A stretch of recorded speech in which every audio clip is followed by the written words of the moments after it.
تم نے اس کے حضور پیش ہونا ہی ہونا ہے. اس کے حضور جانے سے تم بچ نہیں پاؤ گے، چھٹکارا نہیں، رستگاری نہیں. ایک ایک عمل کا تمہیں حساب دینا ہوگا. ایک ایک حرکت اور ایک ایک سکنت تمہاری تشت ازبام ہوگی. تمہارا پوشیدہ اور مخفی عمل قیامت کے دن سامنے آ جائے گا. اللہ اکبر. یہ قرآن ہے، یہ کوئی فرضی کہانی نہیں ہے. انہ لقول فصل وما هو بالہزل. فرمایا یہ قول فیصل ہے، یہ طے شدہ حقیقت ہے، یہ امر واقعی ہے. یہ کوئی مذاق نہیں ہے کہ یوں ہی کوئی کہانی بیان کر رہا ہے. یہ سب کچھ ہونے والا ہے. یہ اپنی آنکھوں سے تم دیکھو گے. آج انکار کرو یا اقرار کرو، تمہیں کھلا موقع دیا ہے. حتیٰ کہ تم کافر بن کے زندگی گزارنا چاہو، نمرود بن کے جینا چاہو، فرعون بن کے جینا چاہو، حامان بن کے جینا چاہو، ہم تجھے دنیا پہ موقع دیں گے. لیکن یہ نہیں ہے کہ جب زندگی کی بساط لپیٹے گی پھر کام ختم ہو جائے گا. نہیں، یہ تمہیں ہمیں فرصت دی ہے، پھر ہم نے تم سے حساب لینا ہے. ایک ایک عمل تمہارے سامنے آئے گا. اللہ اکبر. ذرا غور کیجئے. فآمنوا باللہ، تو بہتر ہے کہ اللہ پر ایمان لاؤ. اس کے حضور تو تم نے آنا ہی آنا ہے. بہتر نہیں ہے کہ جیتے جی آ جاؤ، پھر لوگ تجھے اٹھا کے لائیں گے. اچھا نہیں ہے کہ اپنے قدموں سے چل کے آ جاؤ. کی آگ سن لوک یعقوب تینوں جدوں ٹر پہ ہوں سر منہ کج کے توں. پھر جو کفن کی تنیوں میں لپیٹ کر کے تجھے لے کر کے جایا جائے گا، تو اچھا نہیں ہے کہ اپنے قدموں سے خود چل کے مالک کی دہلیز پہ چلے جاؤ. ایک حدیث میں آتا ہے کہ اللہ بندے کو اپنے سامنے سے ہٹنے نہیں دے گا جب تک اس سے 4 سوال نہیں کر لے گا. آپ دیکھیے، میں دیکھوں کیا ہم ان سوالوں کے جواب دینے کے لیے اپنے آپ کو تیار کر رہے ہیں. پہلی چیز، اللہ پوچھے گا عمر کہاں گزاری.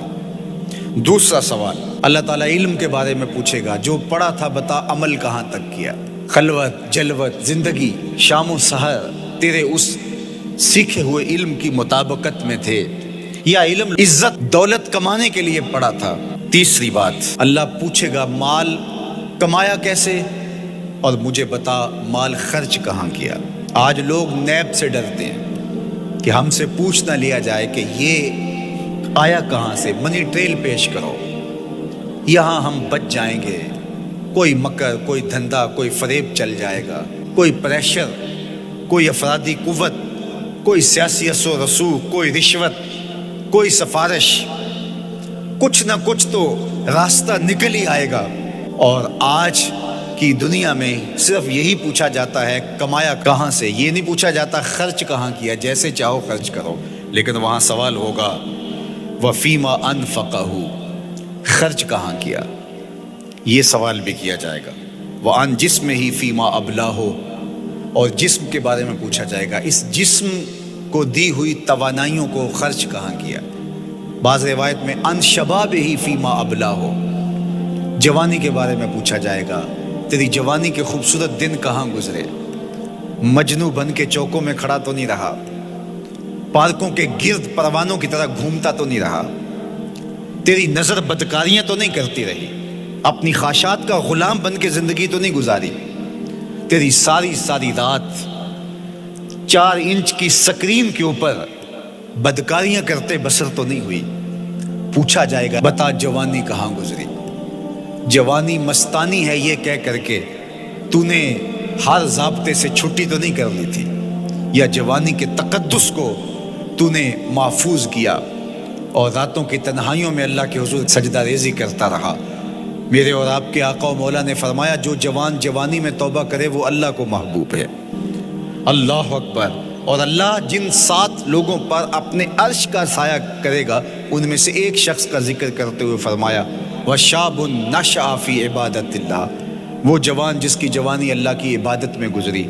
قیامت کے دن جب کوئی سایہ نہیں ہوگا اللہ اسے اپنے عرش کا ٹھنڈا سایہ عطا فرمائے گا. میرے مخاطبین جو اس وقت میرے سامنے موجود ہے بالمشافہ، اور پوری دنیا کے اندر جو اس وقت مجھے دیکھ رہے ہیں، ان میں زیادہ تر تعداد نوجوانوں کی ہے. تو میں آپ سب سے مخاطب ہوں اور آپ کو کہتا ہوں کہ یہ جوانی دوبارہ نہیں ملنی. بندہ کہتا ہے بڑھاپا آئے گا دیکھ لیں گے. جس طرح ہر چیز کا سرور جوانی میں ہوتا ہے، ہر چیز کا لطف بندہ کہتا ہے جوانی میں ہے، سجدوں کا جو لطف جوانی میں ہے وہ کسی اور زمانے میں نہیں ہے. اپنی پیشانی کو سجدوں سے آشنا کرو، اپنی جوانی کو مثل سحر بے داغ رکھنا، اپنے شباب کو الجھنے نہ دینا.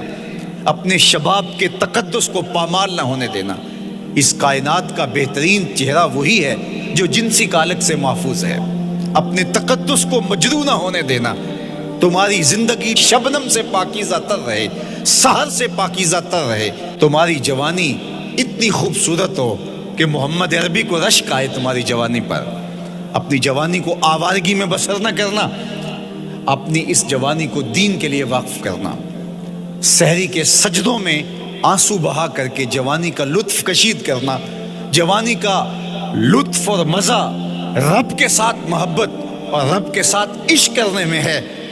جوانی کے اندر دل کی بے تابیاں، دل کی بے چینیاں اور دل کی بے قراریاں ذرا مسلح پہ لے کے آؤ۔ عشق کرنا ہے تو کسی آوارہ سے نہیں، عشق کرنا ہے تو رب العالمین سے کرو، آمنہ کے لال سے کرو، تو پھر دیکھنا کہ یہ جوانی کیا نور بخشتی ہے۔